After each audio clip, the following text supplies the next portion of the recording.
I'm going to start off by giving you some facts about FGM because I think it's important that you all know what it's about, what it is, so you can go away and also tell other people these information. I think I'm going to start off by doing that, and then I'm going to give people the opportunity to come and see my art and see how I've been exploring the topic. So FGM is basically the complete removal or partial removal of female genitalia. It's known as female genital mutilation, also known as cutting. Some of you might know it more as a female circumcision.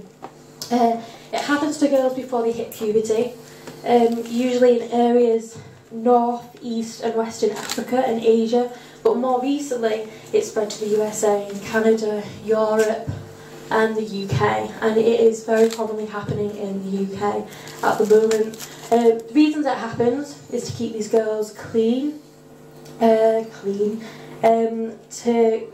kind of keep a hold of their virginity so that they're ready for their husbands when they're married. It honours the family, it honours their future husband, and more importantly, it controls a woman's sexuality.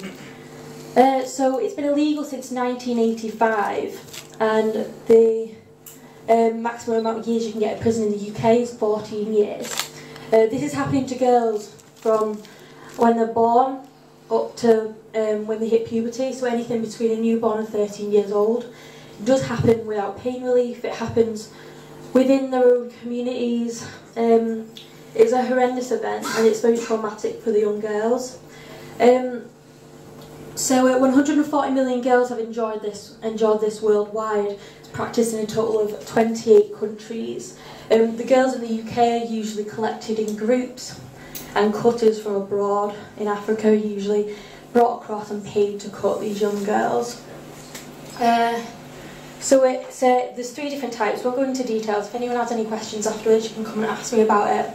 But it usually involves the removal of the genitalia with unhygienic equipment such as glass, razors, and it happens within their own family. So usually it's the mothers, aunts, friends of the family, communities that organise these events. And these events they're usually organised as a loving event. It's a festival, it's a carnival, it's something that introduces these girls into womanhood, and it is celebrated, and it ends in the mutilation of these young girls. There is a childline that's recently opened in the UK, and it's been hitting like major calls because it is happening so much. They say on average there's 60 happening in the UK every single month. And it's important that you guys know, so that you might not necessarily know anyone that is going through this, but there's something you can do. You can all go away and you can talk to people about it, you can give them the facts and the details, because it's important that people know what this is all about, because it is not a religious practice, it isn't mentioned in any holy book, it is just, it's a way of not putting shame on a family, it's a way of making sure these girls are ready for marriage. Without marriage, these girls can't go on and have a life that is successful as their own within these cultures. So in places like France and the Netherlands, they've brought in amazing government financial stability. They educate the schools, and that's something that we don't have over here. So that's something we need to act on, like kind of push our government to think about this serious thing that's going on. Within my own art, I decided to do an exhibition that would invite people to come along and think and communicate about what's going on, because the amount of people that don't actually know what FGM is shocking.